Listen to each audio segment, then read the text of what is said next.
I want to eat and relax. Be there. You need to not be on it.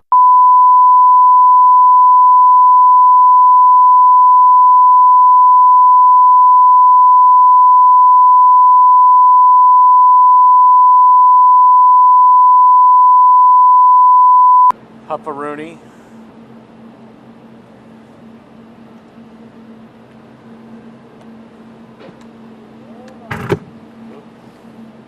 Joe, we okay here?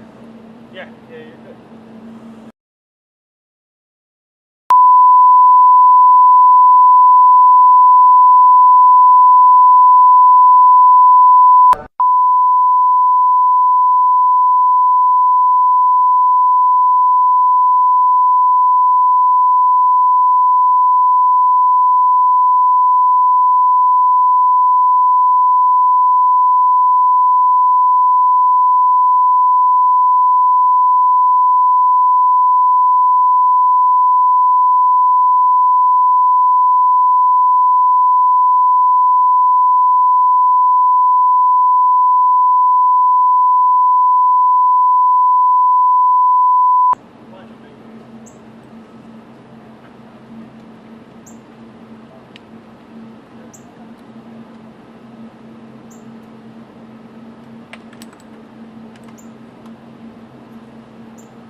Yeah, we're unilateral, so you're probably going to shoot.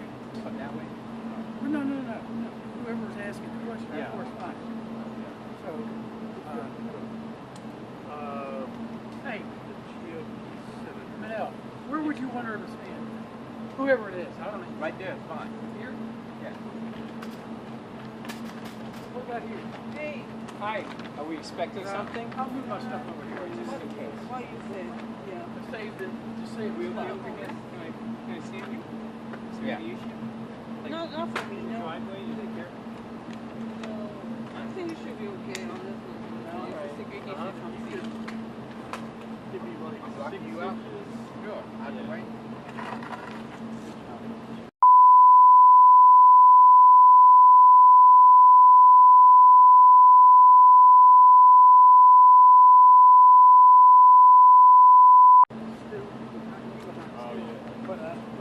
No, you gotta record.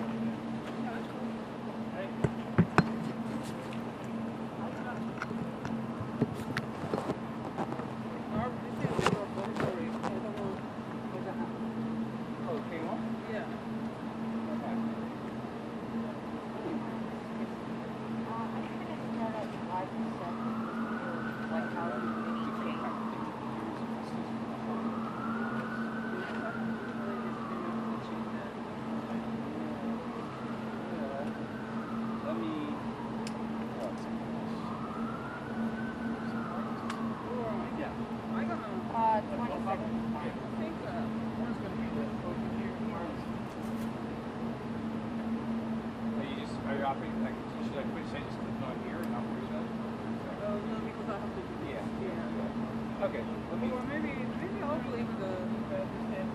Yes.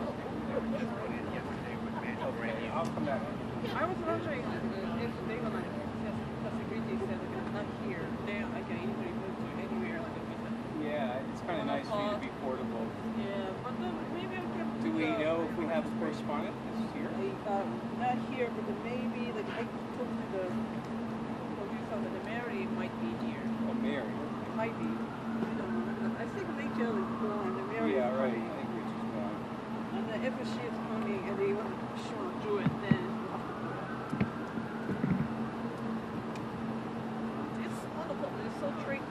Yeah. Oh no, you put it. I put it. Yeah. Hey, bring away the tripod.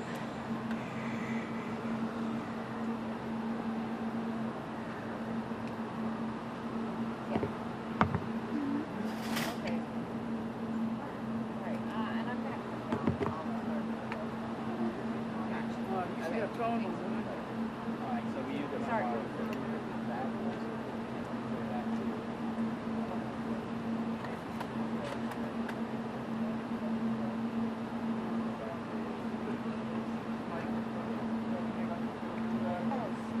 Oh, what are Okay, thank you. Wireless, you have to have some sort of sound.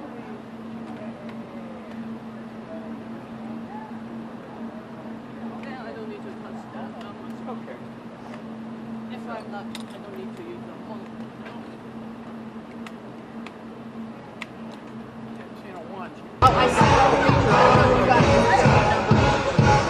So see if Yes. Yep. Thank you. Yeah.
So that's north, so that's the east side. So where are you guys?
Fish out of the bowl, and you go down.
ladies and gentlemen, the President of the United States. Hello,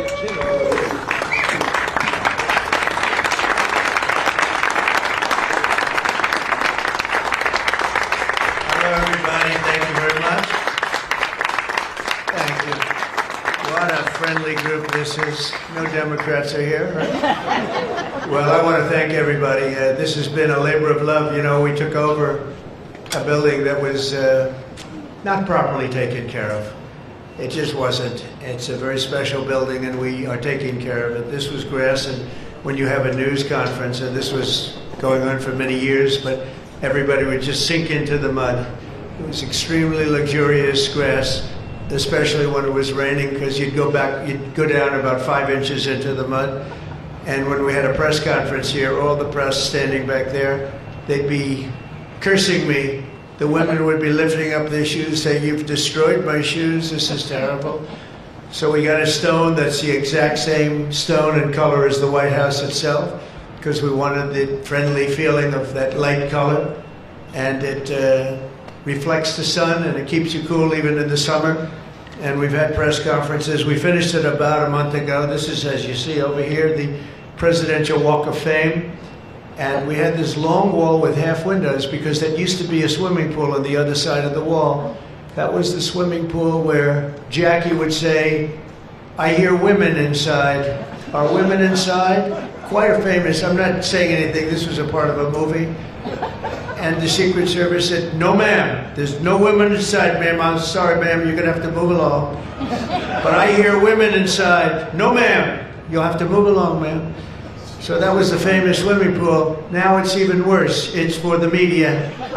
They covered the pool up. They covered the pool up, and now it's for the media. And I think we have a small representative group. I don't think they allowed the rest of them. I can't believe it. What happened? They're all on the other side of the wall. Can you believe it? Because this is supposed to be sort of a private event. And there is no such thing in politics as a private event. Lindsey, you learned that a long time ago, right? The great Lindsey Graham. Doing fantastic. You're up 34 points, Lindsey. That's right. Thank you. It's not bad, I'll tell you. It's not bad. So we did the Presidential Walk of Fame from the great George Washington all the way to, well, I think we have to rate him above me. So it's less than great, less than George. Somebody went up there and they say, "You're the third best president in the United States." This was on television, third best. And they said, "Who are the first two?" "George Washington and Abraham Lincoln." And I got extremely angry at this man. You know, you can't. It's going to be tough to beat, Mr. Senator. It's going to be, John. It's going to be very tough to beat Washington and Lincoln, but we're going to give it a try, right? Hey, they didn't put out 8 wars, 9 coming. All right, we put out 8 wars, and the 9th is coming. Believe it or not.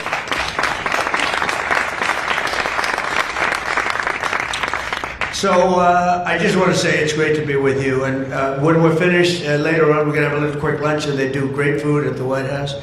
And this is used sometimes for evening, where we've had some incredible people for the evening, and some of the big foreign leaders have been coming. And most excitingly, on the other side, you see the fence and the wall. We're building a world-class ballroom. You know, for 150 years, they've wanted a ballroom here. We don't have a ballroom. We have a little cocktail area, but we don't have a ballroom. The East Room, it's called, is a very small cocktail area. It holds about 88 people if it's tight. And I said, if I do this again, I'm going to get a ballroom built, and we're putting up our own money. With the government is paying for nothing. You probably hear the beautiful sound of construction to the back. You hear that sound? Oh, that's music to my ears. I love that sound. Other people don't like it. I love it, Josh. I think when I hear that sound, it reminds me of money.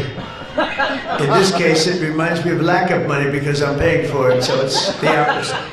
But it's going to be one of the most beautiful ballrooms anywhere in the world, and it's going to be able to take care of tremendous things. When you have, as an example, I'm going to see President Xi in 2 weeks, going over to South Korea. We're going to meet in South Korea. We're going to talk about a lot of things. They want to discuss the fact that they're paying 157% tariff. It's a little higher than they thought. And we're doing very well. I think we're going to do well in that negotiation. We've done well, as you know, with Japan, with South Korea, with Europe. the European nations got together, we made a deal, and it was all based without the tariffs, you could have never made the deal. I'll tell you what, tariffs equal national security. Remember that. Tariffs equal national security. You got to remember that. And they also equal wealth for our nation because we've taken in hundreds of billions of dollars in a very friendly manner, given to us by nations that used to take it from us. And they used tariffs on us. We never used it on them because we were foolish. Or we were led by people that weren't business people. But it really does. It equals national security. And I wouldn't have put out, I mentioned 8 wars, 9 coming. Of the 8, 5 were based solely on trade and tariffs. India, Pakistan were going at it. 2 nuclear powers, and serious nuclear. 7 planes shot down. They were ready to go, and I called them up. I said, you go to war, and we're not doing a trade deal. And they said, well, what does one thing have to do with the other? I said, it has a lot. You're nuclear powers, and if you do it, we're not doing a trade deal. And 24 hours later, they called me, we have decided not to do it. We stopped the war. We stopped a potential disaster, a nuclear disaster, because of trade. And it's been really amazing. But the tariffs have made us a wealthy country. They've given us tremendous defense. They've given us things that we can do for other countries, very positive. But again, really, it's national security, it's national defense, and they are so important. And it's incredible that presidents, for the most part, didn't know how to use them, when to use them. If you go back, you'll see some of the presidents that were the most successful were believers in tariffs. And I even see foreign countries now that we are doing very well with, taking ads. Don't go with tariffs. They're taking ads. I saw an ad last night from Canada. If I was Canada, I'd take that same ad also. But they're actually on television taking ads. But I do believe that everybody's too smart for that. We have a very, very big and important case coming up. We should win the case based on the legal merit. We should also win the case based on all of the things I just said. But we're a wealthy country again. Last week, as you know, they found $31 billion. They came to see me, sir. We found $31 billion. They said, we don't know why. I said, was this a good find or a bad find? It was a good find. It was a plus 31. We're used to finding negative 31s, right, for the last 30 years. I said, check the tariff shelf. Well, those tariffs haven't kicked in. Yes, they did. They kicked in 2 months ago. Check it. He comes back 2 hours later. Sir, you were right. We have an additional $31 billion, billion, not million, Lindsay, billion, that we just found from tariffs. They kicked in earlier than we thought. You were right. We're a wealthy nation again, and we're a nation that can be secure. We're a nation that can start paying down our debt. And with tariffs, we're the wealthiest nation ever in the history of the world. Without them, we've got to slog. We've got to slog. But remember this, other nations, including China, Japan, European nations, they used tariffs against us for many years. That's why we owe $37 trillion. That's why. But they used tariffs very successfully against us, and we had presidents that never fought it. But now you have a president that does fight it. So I just want to welcome you to the incredible Rose Garden. It's just an incredible place. It was done, we did it, brought it back to health. It was in very bad shape, actually, and we brought it back to health. First Lady Melania did a fantastic job on it. The surrounds and everything, it's all brand new wiring. You know, underneath there's a lot of wire, a lot of things. Everything brand new, everything beautiful. The only thing we did is we had to get a hard surface here because nobody could use it because of the grass. So I just want to welcome you, and I hope you're going to be here a lot. We're going to use it for meetings. We're going to use it for press conferences. Now we can use it. It was unusable before, and now we can use it. But everything that you see was redone. All of this was redone, and the whole White House is being redone. Some of you came through what they call the Rose Hall. They call it different names, but you probably noticed, I don't know if you came through this door, did you notice the white marble floor that was put there? That was made out of Home Depot tiles, about 1 foot by 1 foot. They were all broken, about 30 years old. And I replaced it with book-matched marble, paid for by your friend, President Trump. It's like, it's amazing how people like it when you say you paid for it. When I say I paid for it, they say, oh, I love it. But it really, they did a beautiful job. The great great talents. They're very talented marble people I have, and they replaced it with beautiful Paradiso marble and statuary marble, and it's really, really beautiful. I want to thank the outstanding leadership team, and you really do have that majority leader, John Thune, who's been my friend. He really has done an amazing job. Thank you, John. Thank you. Done an amazing job. I didn't get to know John as well in the first term, and I've gotten to know him very well over the last 9 months, John, and you're doing a fantastic job. Thank you very much. Really great. Majority Whip John Barrasso was outstanding man. Thank you, John. Thank you. Great guy, too. Conference Chair Tom Cotton. He loves that military. He loves the military. Policy Committee Chair Shelley Moore Capito. Shelley, thank you very much, Shelley. Vice Chair James Langford. Very good, James, thank you. And you know, we have everybody but one person here. You know, everybody showed up. I figured you'd have like, I'd say 40 would have been a good number, right? If everybody, we're just missing one person. You'll never guess who that is.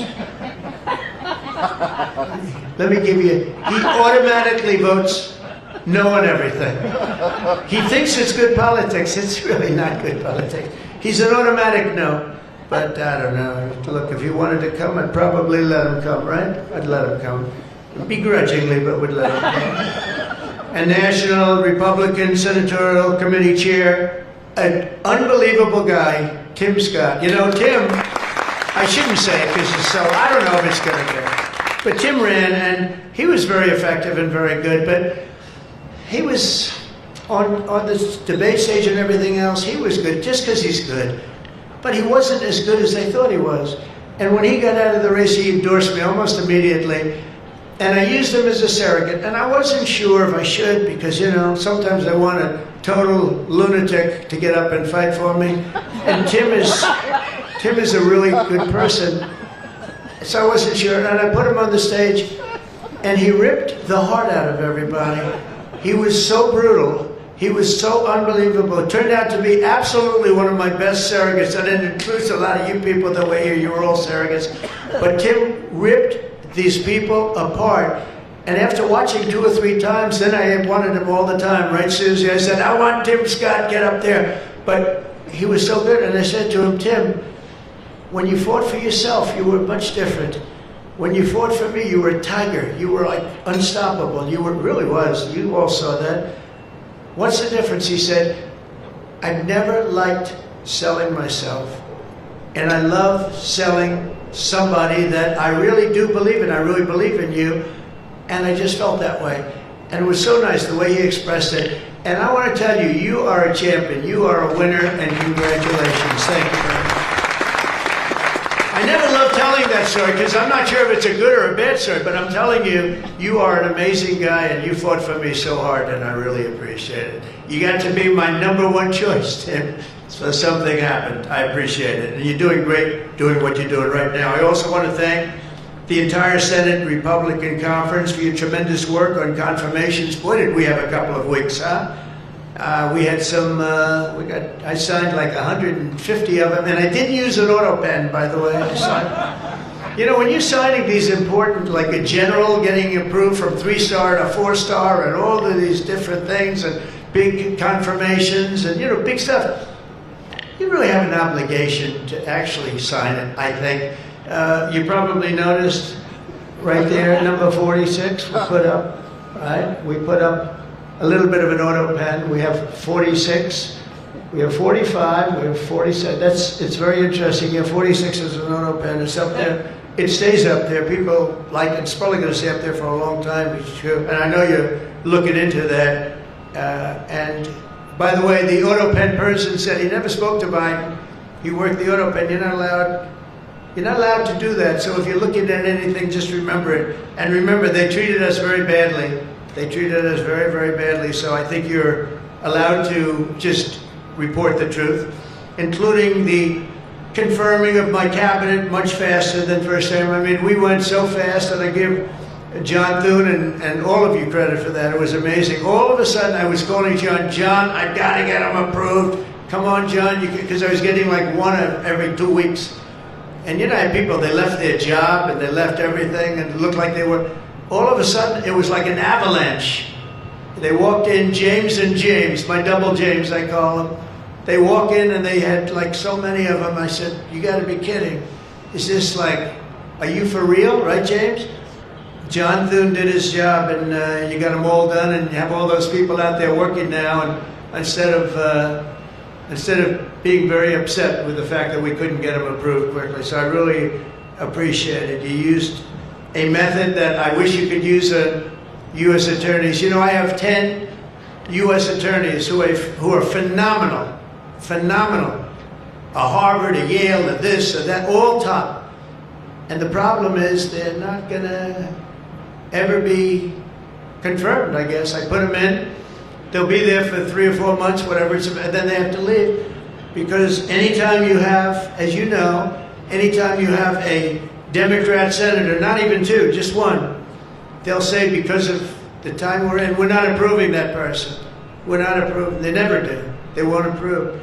And therefore, because of blue slip, I have to tell the person after 3 months, I'm sorry, you'll have to leave. And I put somebody else in. And I've had Democrat senators say the only one we'll ever approve is a Democrat. This is not constitutional. And I hope you can look at that blue slip thing, because I have 10 people that are phenomenal and they're gonna have to leave office. Highly educated, top of their class, everything. And they're gonna have a mark on their career that they were a U.S. attorney for 3 months or 4 months and then they had to leave. And that's so unfair. It's unfair to the public because the public voted for me in a landslide, and I'm supposed to be picking the U.S. attorneys. And this goes for judges also. But actually more so even for the U.S. attorney with the blue slip. So I have these phenomenal people, many of them young, but truly fantastic people. And they're wondering what's going to happen in another 3, 4, 5 weeks.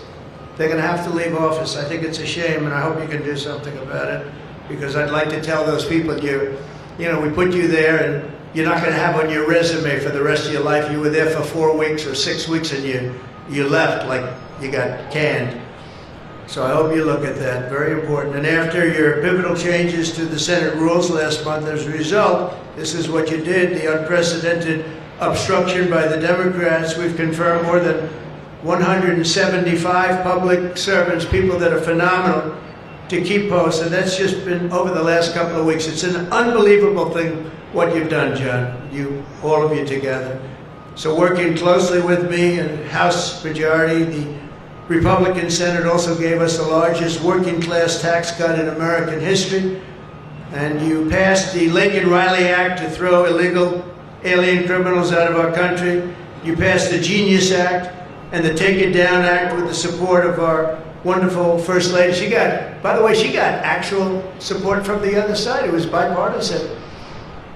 I think Rand didn't vote for it again. I think it was only Rand. If we get bipartisan support, other than maybe Rand.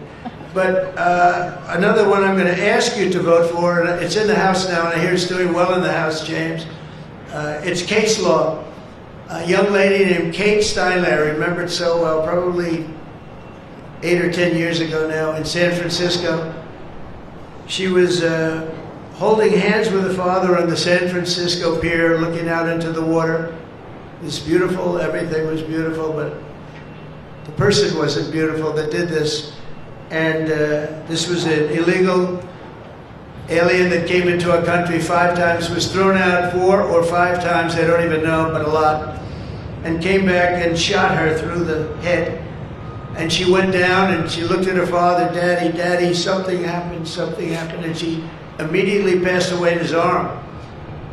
And I mean, you can imagine, it was so sad, such a beautiful, beautiful, beautiful person.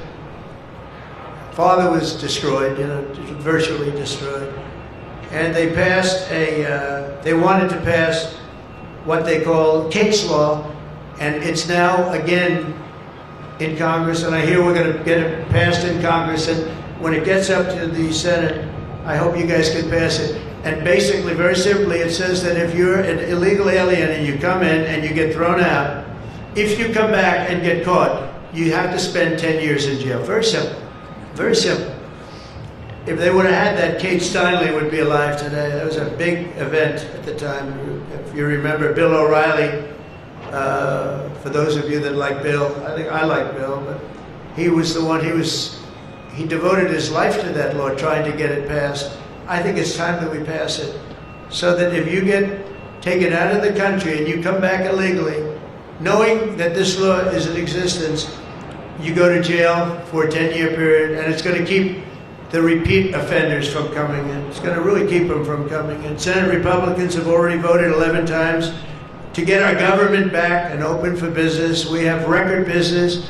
We're going to be, I think, by the time I hit month number 12, I think we're going to have $20 trillion of investment. We're over 17 right now. As an example, President Biden had less than $1 trillion for 4 years. We're going to have $20 trillion in less than 12 months, and we're over 17 trillion right now. So it's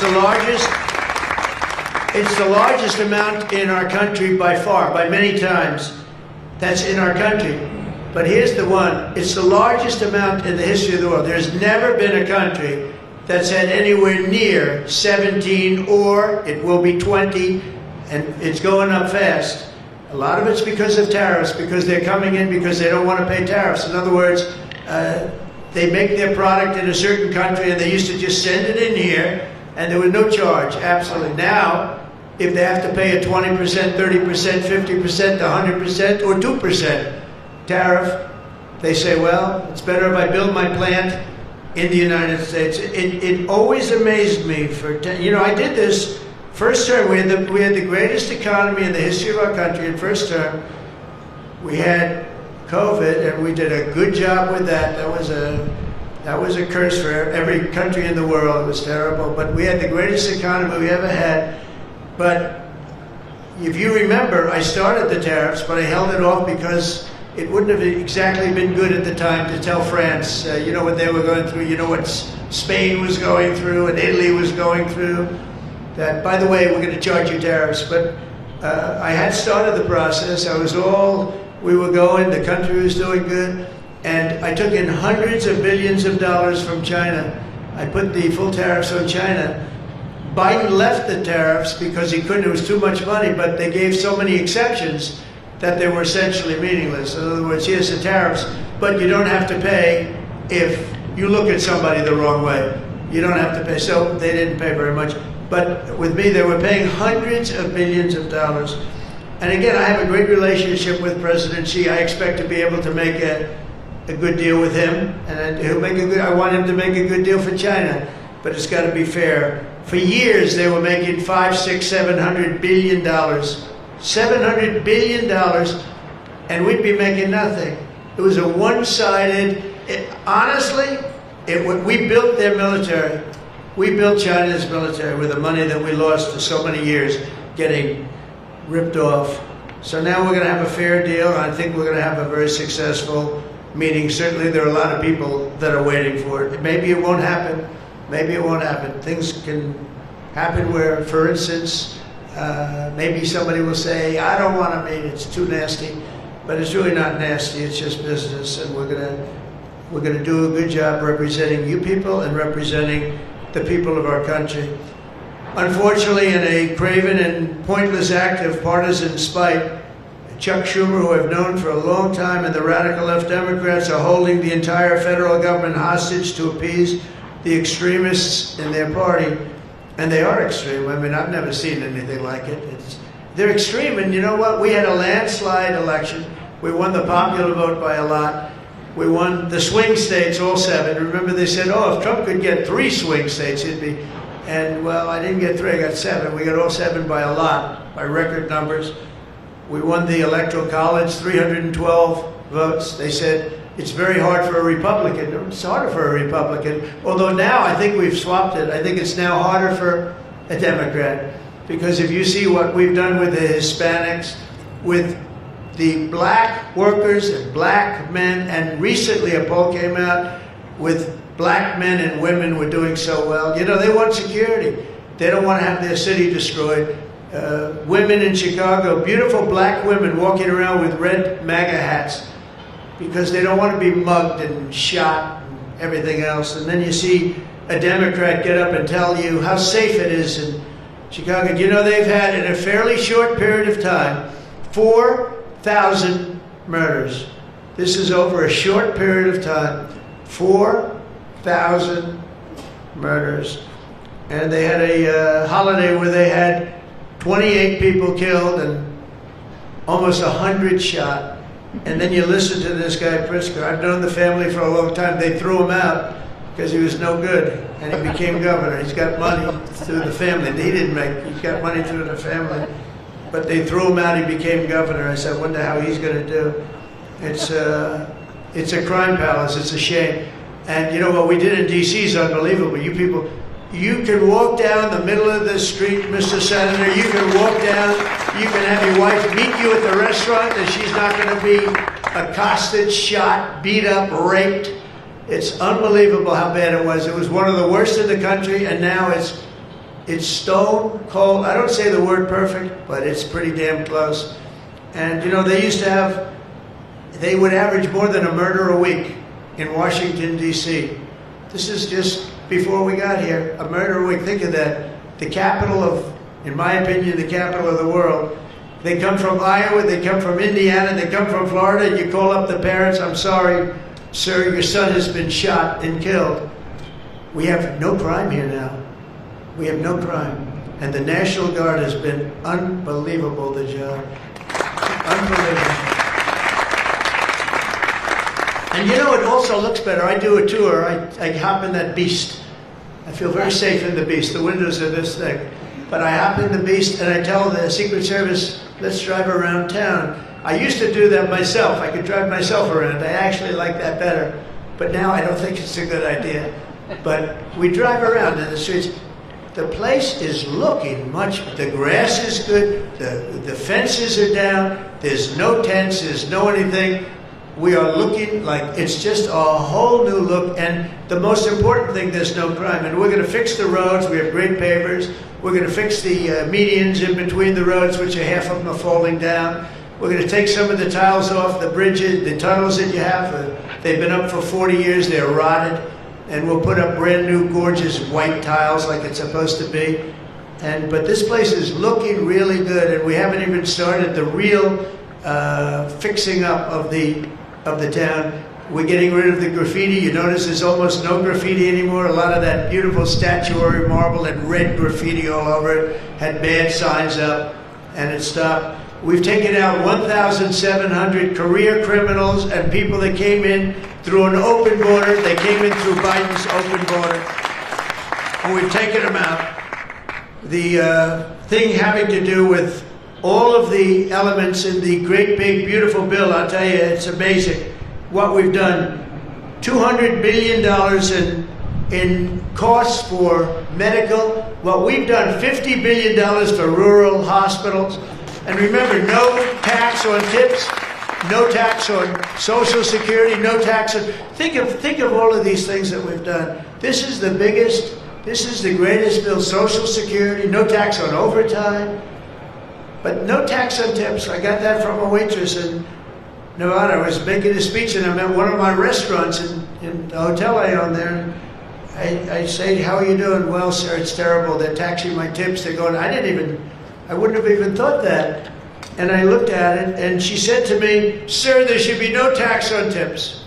I said, say it one time more.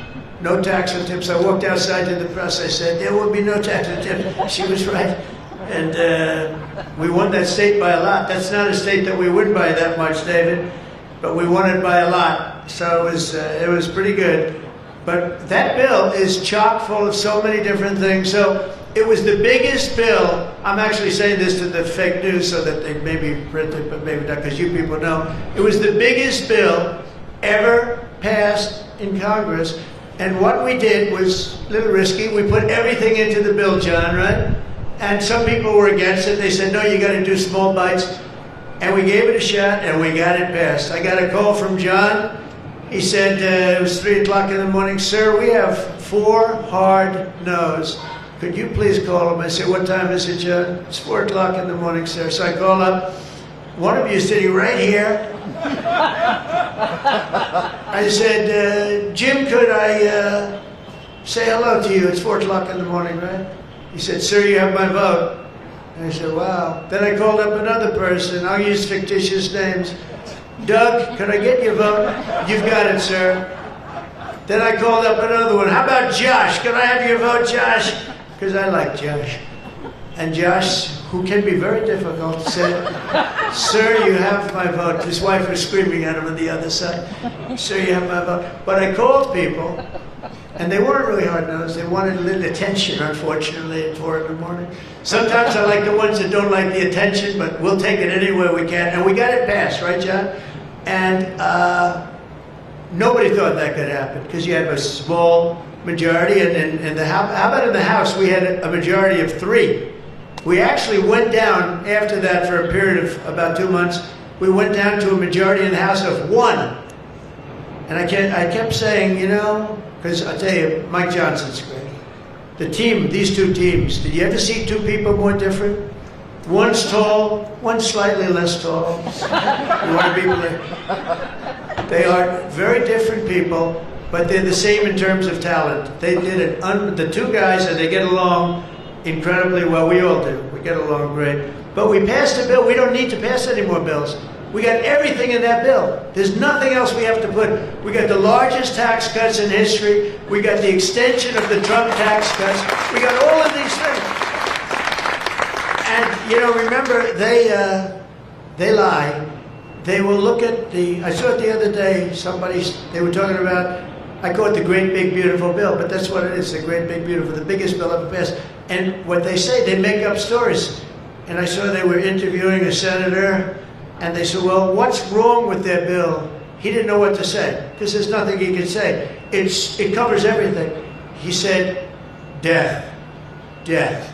It brings death. Now, if I'm a regular person and I hear that, I say, oh, that's terrible. But it's just the opposite. It brings life. It brings Medicaid, Medicare, Social Security. It secures all those things. And they just are so bad. You know, they said death. It was like death. And there's nothing about death. Theirs is death. Because they're going to lose Medicaid, they're going to lose Social Security, they're going to lose Medicare. All of those things are going to be gone because the whole country would be bankrupt, and you're not going to have any kind of medical insurance. So with us, it's the opposite. And it's a great bill. We don't need any more. And I want to just say from the beginning, our message has been very simple. We will not be extorted on this crazy plot of theirs. They've never done this before. Nobody has. You always vote for an extension. Chuck Schumer and the Senate Democrats need to vote for the clean, bipartisan CR and reopen our government. It's got to be reopened right now. We're not doing that. They are the obstructionists. And the reason they're doing it is because we're doing so well. We're doing well all over the world. We're doing well with the close to $20 trillion that I just told you about. It will be that number, but even if you take it down to over 17, that's a guarantee. We're doing well with everything. Car plants are pouring back into our country. AI plants, we're leading, we're dominating China right now in AI. And I did something that I think you'd like, because we have an old grid, it's a tired grid. It doesn't have the juice that you need to fire up these plants. You know, these plants will need more than double the energy we have right now for the whole country. That's how big it is. And we can't do that. There's no way we can do that. China's building right now 52 power stations. But I did something better. I'm letting everybody build their own power plant, so they'll become like an electric utility in addition to AI.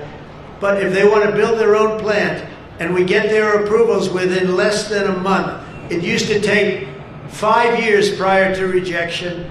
Sometimes a guy in Louisiana, they had one that took 12 years, and then they got rejected. I got it approved in 2 weeks when I got into office. That was the first term.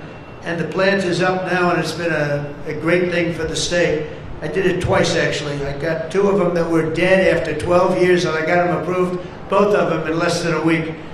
And that's what we're doing. Lee Zeldin, by the way, is doing a phenomenal job, Environmental Commission, I have to tell you. He knows that we have to get them fast, and we're getting them fast.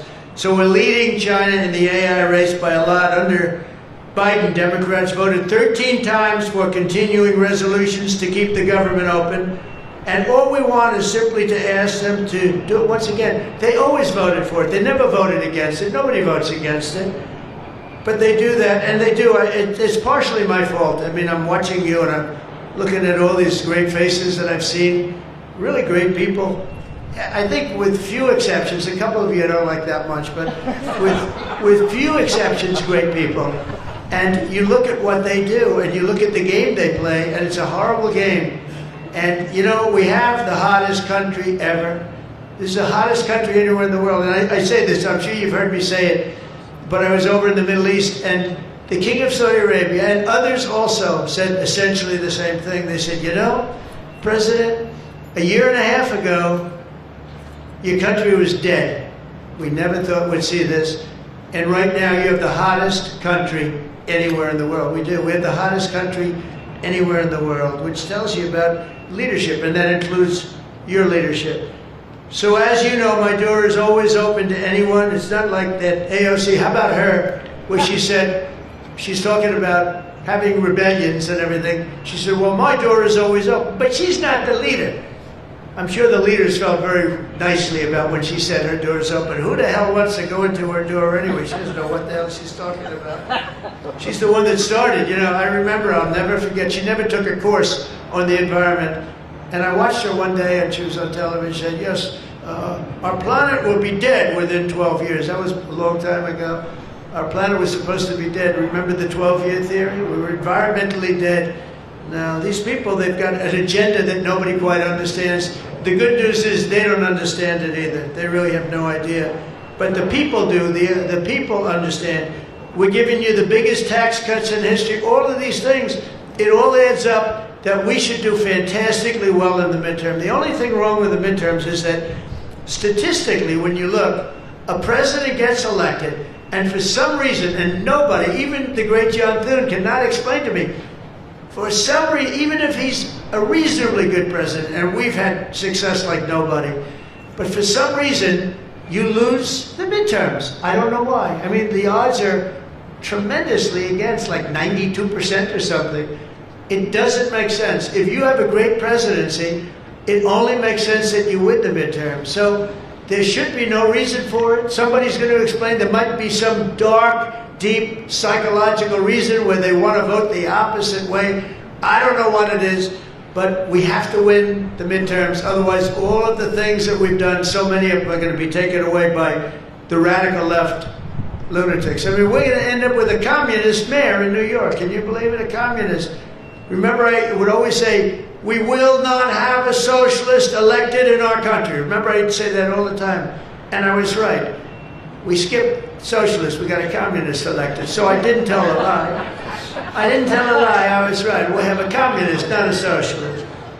But we've already seen the impacts of the dangerous game that they're playing. Democrats are causing delays in our air traffic control system. So important. We wouldn't have had, you know, this Pete Buttigieg. He spent billions of dollars on fixing the air traffic control. They'd use copper wire going into glass wire. Any union electrician here or any non-union electrician would say you can't hook copper into glass. It doesn't work. They spent billions of dollars. They turned on the system, and it was stone cold blank. We're getting a brand new system. We have bids out now. We have 3 great companies bidding.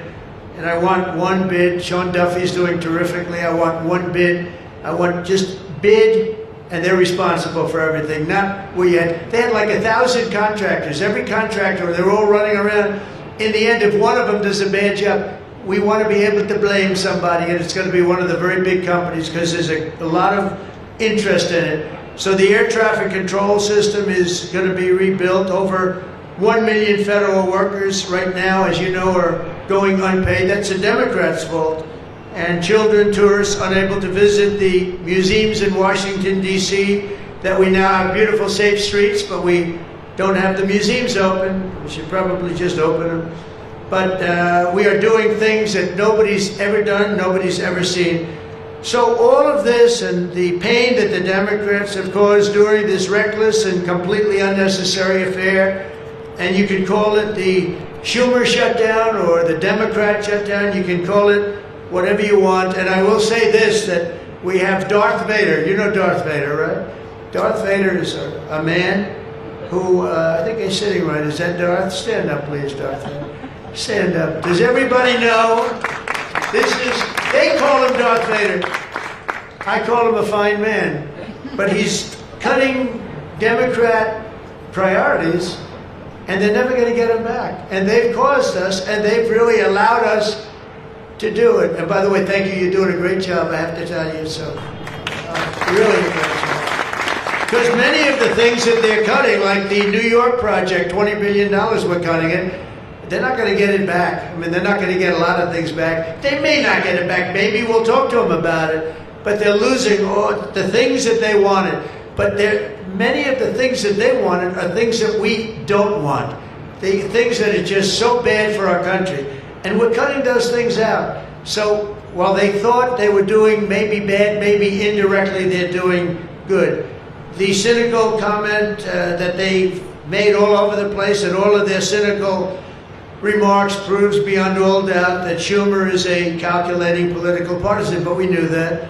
But he's somebody that's in deep trouble. He's losing in all of the polls. He's even losing to AOC +3. Remember +3? What happened to the +3? Are they still around?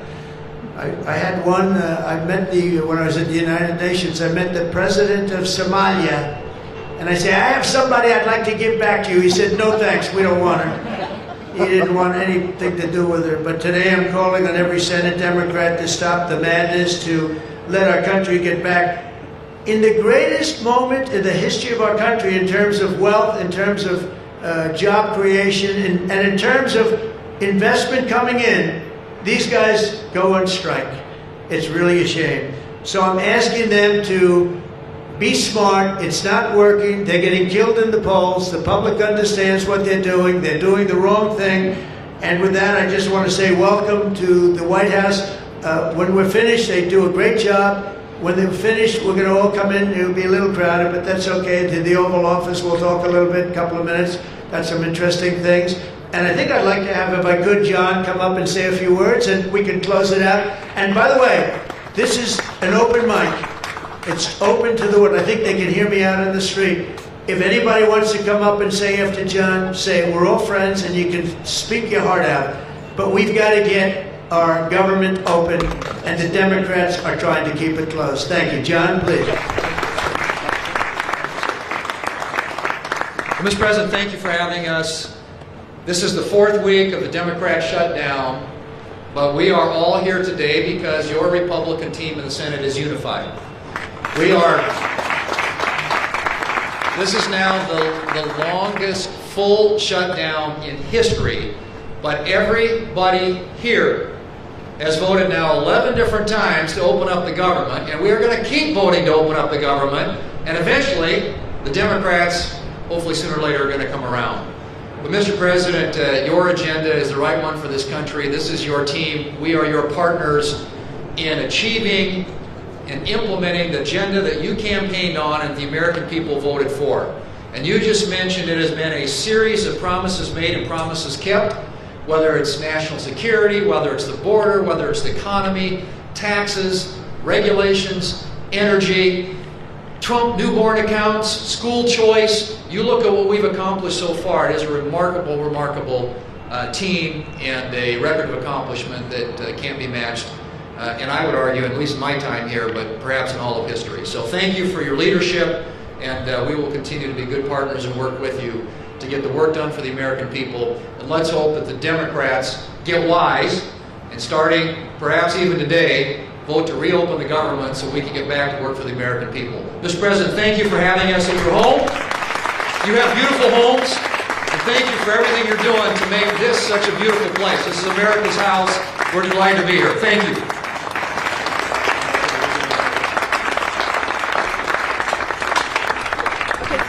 TV, we're done. Lindsay, that open mic doesn't fly.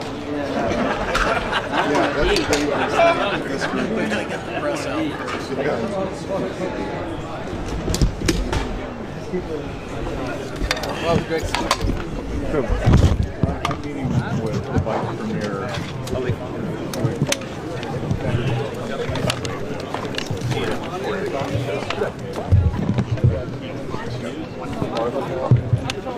That's right. Oh, shit. Got you, Peter. You're clear.